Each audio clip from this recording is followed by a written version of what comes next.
नमस्कार, मैं पंकज और आप देख रहे हैं बुद्धम न्यूज। मैं अभी हाजीपुर का एक क्षेत्र है मीनापुर, वार्ड नंबर 33 में हूँ और ये एक नगर परिषद का क्षेत्र है और यहाँ पे एक सभा आयोजित किया गया है। मैं कैमरामैन से आग्रह करूँगा कि इधर दिखाएं नौवा परिनिर्वाण श्रद्धांजलि समारोह। जो ये श्रद्धांजलि समारोह है कई मायने में अलग है। मैं ये पहला रिपोर्टिंग कर रहा हूँ जब ये देख रहा हूँ कि अपने समाज के लोग, बहुत बड़े बड़े लोगों का, जैसे मान लीजिए लालू प्रसाद यादव जैसे लोग, जब किसी कारणवश उनका कुछ होगा तो लोग कहें कि बहुत बड़े पोस्ट पर थे तो इनका ये किया जाए, लेकिन नीचे के लोग अपने माता पिता को भूल जाते हैं, दूसरे के जयंती मनाने में बिगुल बजाते रहते हैं, उसमें काम करते रहते हैं। लेकिन ये पहला मौका होगा जब नीचे तबके के लोग जब होते हैं स्वतंत्रता सेनानी, ये ऐसे बहुत से स्वतंत्रता सेनानी होंगे जिनका नाम कहीं ना कहीं मिट्टी में मिल गया और काम खत्म हो गया, लेकिन ये पहला मौका होगा जब लगातार हर साल इनको याद किया जाता है और इनके याद में कुछ न कुछ वितरण किया जाता है, यानी सम्मान समारोह के एक चलाया जाता है जो बहुत अपने मायने में अलग है।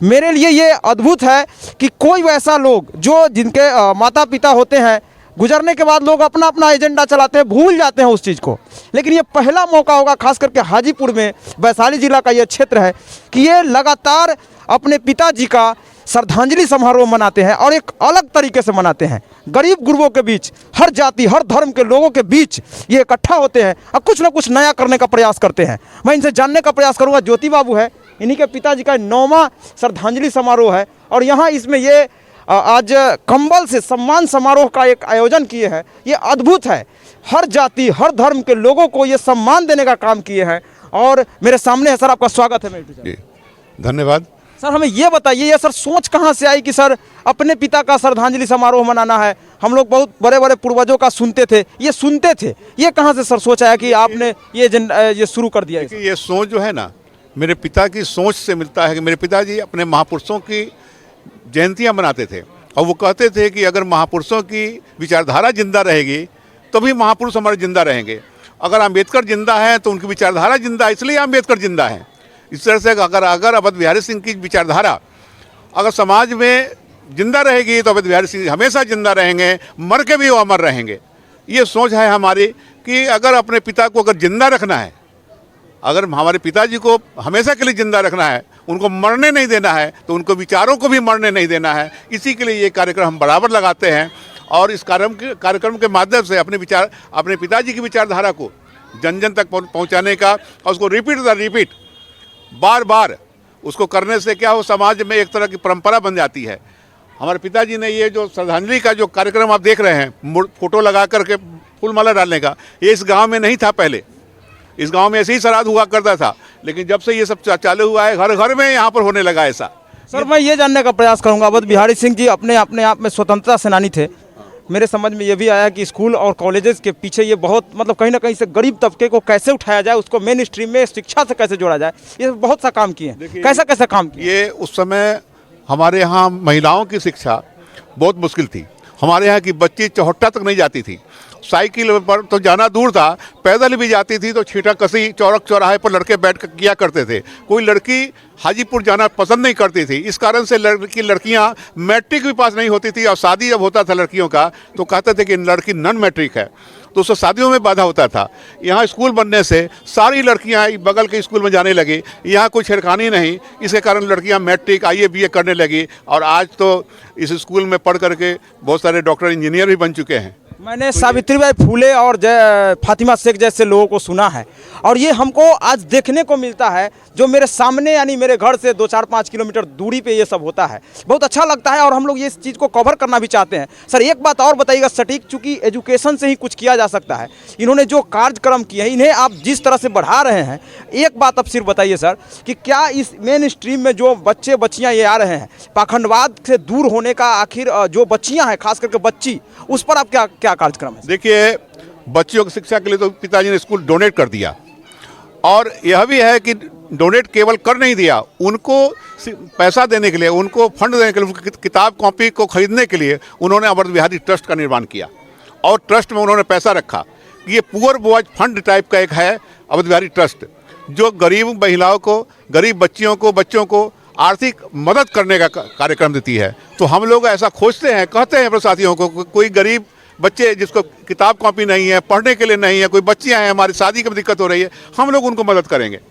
सर कुछ वैसे लोगों के बारे में बताइए सर, जो बहुत से लोगों को देखते हैं पिताजी डेथ कर जाते हैं, माताजी डेथ कर जाती है, उसके बाद मरने के बाद लोग गाली तक देते हैं कि क्या किया मेरे लिए, चूंकि उस समय के मेन स्ट्रीम को नहीं जानते हैं, उन लोगों को आप क्या कहना चाहेंगे? देखिए, अपना पिता का योग माने जो श्रेय है, अपने पिता का जो अपना क्या कहेंगे उसका जो क्रियाकलाप रहा है उसका अपमान कभी नहीं करना चाहिए। जो लोग अपने माता पिता का अपमान करते हैं कभी सुखी नहीं रह सकते हैं अपने जीवन में।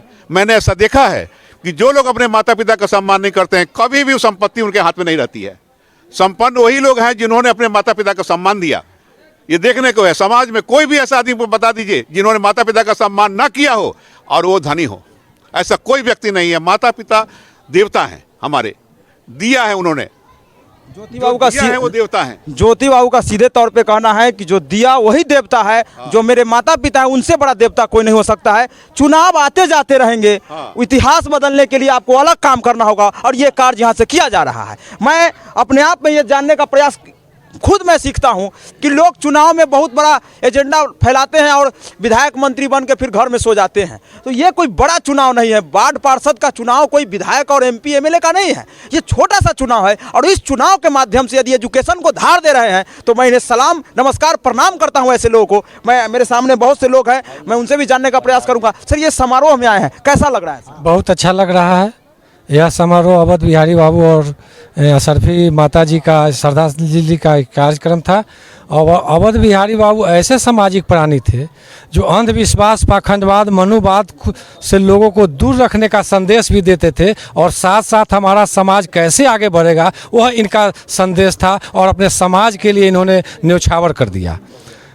देख रहे हैं जो बालिका विद्यालय भी खुला हुआ है, इनका क्या अथी बना हुआ है, ट्रस्ट बना हुआ है गरीब बच्चियों को पढ़ने लिखने के लिए। तो इनका बहुत सा क्रियाकलाप किया हुआ है और वह क्रियाकलाप को ज्योति बाबू और इनके संगनी जो सरस्वती जी है वो आगे बढ़ा रही है, समाज के जागृति का कार्य कर रही है, इसलिए काबिल तारीफ़ है। और मैं आभार व्यक्त करता हूँ, स्वागत करता हूँ ज्योति बाबू को, जो इनके प्रेरणा से हमारे समाज के लोग भी अपने माता पिता को सेवा करें और अपने माता पिता को विचार को आगे बढ़ावे। यानी कुल मिला के इनका कहना है कि माता पिता को ही याद करे, उन्होंने क्या क्या किया और क्या क्या खामियां छोड़ दी उसको भी पूरा करना उनके बच्चों का दायित्व होता है। बहुत से जनता भी मेरे सामने है, मैं जनता से भी जानने का प्रयास करूंगा, क्योंकि वैसे लोग जो कि यहाँ पे समारोह में सम्मान समारोह, ये एक कुछ डोनेट करने का समारोह नहीं, ये सम्मान समारोह है। सर इस सम्मान समारोह में आपको आगे कैसा लग रहा है? सर सम्मान समारोह में हमारे बहुत अच्छे विचार हैं कि हमारे वार्ड परिषद हर साल समारोह में कम्बल बांटते हैं सभी जाति को और अच्छे सम्मान के साथ वे करते हैं। कोई जाति भेद यहाँ पे नहीं होता है वैसा, सब जाति समारोह सब एक। आपका क्या नाम है सर? मोहम्मद मोइन अंसारी। जी हाँ, आप देख सकते हैं किसी जाति का भेद नहीं है। आप यहाँ पे हर जाति धर्म के लोग को देख सकते हैं। बहुत से लोग मेरे सामने हैं और अन्य लोग भी यहाँ पे जुड़े हुए हैं। मैं सबसे जानने का प्रयास करूँगा ये अद्भुत। आपका क्या नाम है सर? मेरा नाम जगत भूषण है। आपका घर कहाँ है सर? मेरा गांव भोजपुर जिला में है। जी आपको सर ये प्रोग्राम में आए हैं, कैसा लगा सर? अवध बिहारी सिंह हमारे वैचारिक साथी थे, उनके साथ लंबे समय तक हमने काम किया है। यहाँ हाजीपुर में अर्जक संघ की स्थापना किए थे, अर्जक संघ का प्रचार किए थे। आज हम अर्जक संघ में राष्ट्रीय समिति के सदस्य हैं और हर साल कोई ना कोई कार्यक्रम में हमको बुलाते थे। यहाँ सोनपुर मेला लगता था, उस समय भी हम लोग वैचारिक संघर्ष के लिए विचारों का आदान प्रदान करने के लिए एक आयोजन करते थे, उसमें हम नेतृत्व करते थे। आज हमको सूचना मिली कि ये शोक सभा है, श्रद्धांजलि सभा है, तो उसमें हमने आने का प्रयास किया। ये ज्योति बाबू उस समय सक्रिय नहीं थे जिस समय हम लोग काम करते थे। वे उस समय अपने पारिवारिक जिम्मेवारी को निभाते थे, व्यवसायिक जिम्मेवारी को निभाते थे। उनके बाद ये उनकी पत्नी सरस्वती जी और ये कार्य कर रहे हैं, बड़ा कार्य कर रहे हैं उनके जीवन से संबंधित। चूँकि अवध बिहारी सिंह का लक्ष्य था कि मानववाद की स्थापना हो, वैज्ञानिक चिंतन का विकास हो और मानववाद की स्थापना में पूरे मानव समाज रूप में बराबर है। और जो जिन लोगों ने मानव को अपमानित किया है, अपमान के प्रयोग किया है, उनका वे खंडन करते थे। खंडन वे मूर्ति के माध्यम से पाखंड मिटाओ प्रदर्शनी लगाते थे। सबसे पहले हमारी मुलाकात उनको बोकारो में हुई थी। बोकारो के अर्जक संघ के साथ ही परिचय कराए। वहाँ पर एक स्लोगन ही रहता था कि आप ये पाखंड के लिए और अन्य कार्यों के लिए आप इस काम को किसी का दान न दें। तो वहाँ हमने देखा हर दरवाजे पर इनका स्टिकर लगा हुआ था, जहाँ की कोई भी व्यक्ति, ब्राह्मणवादी व्यक्ति दुर्गा पूजा अन्य चंदा मांगने के लिए नहीं, जैसे ही देख लगा कि अर्जक संघ का है, कबीर लोहिया विचार मंच का है, तो वे नहीं जाते थे। यानी कुल मिला के इनका कहना है कि अवध बिहारी बाबू का सीधे तौर पे साइंटिफिक होना, यानी साइंस में बहुत विश्वास रखते थे। मैं अहम सवाल पूछूंगा। हमारे सामने सरस्वती जी हैं, खुद यहाँ से वार्ड पार्षद है 33 से। और ये अद्भुत बात ये होगा, चूँकि मैं आपको बताते हुए आपको मेरे मेरे जो चैनल को देखते हैं उन्हें सबसे पहला नंबर मैं ये बताने का प्रयास करूँगा कि बहुत जगह पे जीतते तो महिला है, लेकिन कार्य उनके बेटा करते हैं, इनके पति करते हैं या उनके ससुर जी करते हैं। ये 3 चीज़ें होती हैं और ये लोग ही उस कार्य को करते हैं। और उस पंचायत को, यदि मुखिया हो, वार्ड हो या विधायक हो, बहुत तरह का MP तक का कार्य जो होता है, सिर्फ जीतने का काम महिला करती हैं और काम उनका कहीं ना कहीं से उनके पुरुष करते हैं। क्या आपके साथ ऐसा क्या है जो आप खुद इस काम को कर रहे हैं? क्या क्या कठिनाइयों का सामना करना पड़ता है? कठिनाई तो कुछ नहीं, हमको तो अच्छा लगता है। जाते हैं नगर परिषद जनता के लिए तो बहुत अच्छा लगता है।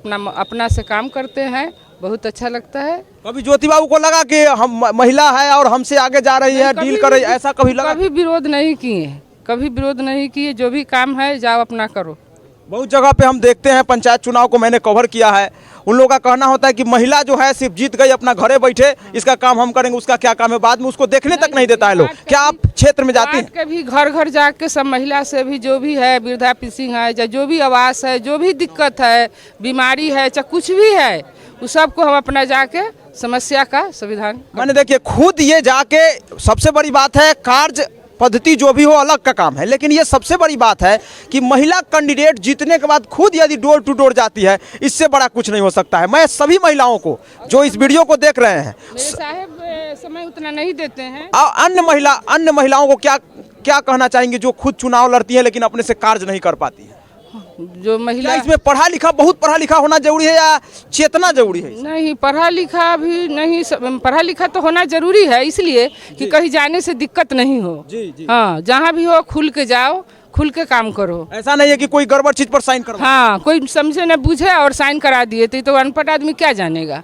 पढ़ा लिखा रहता है तो हर चीज़ समझता है, उसका मतलब ही समझता है, हर चीज़ समझता है। अनपढ़ आदमी को बहुत दिक्कत होता है, बहुत कष्ट होता है समझने में। यानी महिलाओं को सबसे पहले पढ़ना होगा और पढ़ने के बाद ही दूसरा काम करना होगा। बहुत से मैं अपने कैमरामैन से आग्रह करूंगा कि इधर दिखाएं। सब लोग आज इसमें शामिल हुए थे और यहाँ पर आज चादर से यानी कंबल से सम्मान समारोह किया गया था और एक अपने आप में अद्भुत है कि कंबल से जी ससुर जी बहुत ज्ञान दे के गए हैं, अपना बहुत सिखा के गए हैं, सिखा के गए हैं इतना कि उन्हीं को लेकर हम पूरा मतलब बुद्धि इतना दे दी है, उन्हीं के हिसाब से हम चल रहे हैं। आज तक हम मंदिर में नहीं जाते हैं। हम आती है ना, दिमाग झल्ला जाता है, वो पूछ लीजिए, गुस्साइएगा जाएंगे क्यों? तो सेवा करने का मौका मिला है तो गुस्साने की क्या बात है? बहुत अच्छा लगता है हमको, इतना समाज के साथ में रहने के लिए बहुत अच्छा लगता है। नहीं, महिलाओं के साथ कोऑपरेशन बनाना, पुरुषों से बात करना, ये ऐसा होता है। इसमें हमको कोई शर्म उर्म नहीं लगता है, सब खुद करते हैं। जी, बहुत बड़ी बात है। आप लोग देखते रहें बुद्धम न्यूज़, लाइक करें, शेयर करें और सब्सक्राइब करना ना भूलें। धन्यवाद।